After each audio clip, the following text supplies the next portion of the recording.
Bonjour. Le BNB USDT. Le BNB USDT, je pense il pourrait y avoir quelque chose d'intéressant.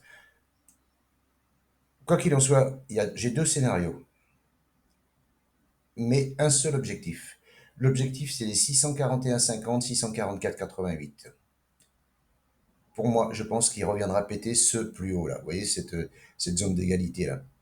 Là, ça c'est un nid à stop loss et il reviendra ici chercher les stop loss. Ça, c'est ma conviction. C'est pas, je vous dis pas que c'est ce qui va arriver. Je vous dis que c'est ma conviction à moi. Maintenant, comment il va faire? D'après moi, je dis bien. C'est soit il va péter cette résistance ici à 598 600. Voilà. Qui correspond à quoi? À la SMA 200 qui passe ici. On est en H4, hein, pardon. La tendance est neutre. Donc, mais les petits UT sont haussières. Alors attention.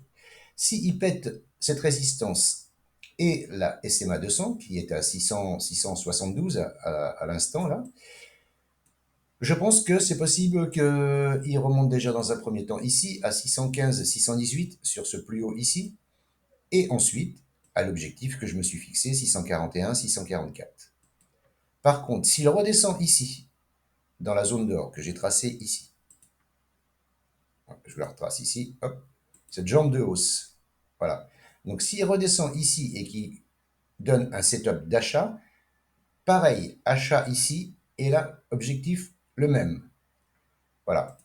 Et là, regardez, je prends le plus haut ici, je prends le plus bas ici, et là, regardez, il bloque au 61,8. 61,8, stop.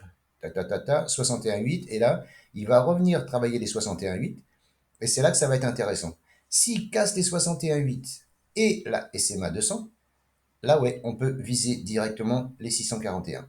Mais moi, entre nous, ce que je préférerais, c'est qu'il revienne ici, parce que le RR serait bien plus intéressant. Si il revient ici, par exemple, allez, on va dire à la louche ici, là, le RR, c'est plus intéressant. Ah, ça sera du long terme, hein, bien sûr, hein. Après, le stop, soit vous le mettez là, ça fait pas un bon RR, mais si vous le mettez juste sous les 61,8 de cette jambe de hausse là, ça fait un bon RR de 5, entre 5 et 6, hein. C'est pas dégueulasse. C'est pour ça que moi, je préférerais qu'il descende ici et surveiller un setup d'achat ici. Et là, je pense que ça sera très, très, très intéressant. Ça peut être intéressant. Ça sera intéressant aussi. Donc, s'il casse cette zone de résistance et la SMA 200 direct. Ce qui est possible aussi. Mais moi, je vous dis, je préférerais que le prix revienne ici et qu'il y ait un rebond ici. Maintenant, qu'est-ce qu'il va faire? Je n'en sais rien. Voilà ce que je pouvais vous dire sur le BNB USDT qui, dans les heures, jours à venir, voilà. Après, il faut voir s'il va traîner là-dessous, là, et casser, ou traîner là-dessous et couler ici, revenir, rebondir et repartir. Mais quoi qu'il en soit, le TP, c'est 641. On en reparlera. À bientôt. Ciao, ciao.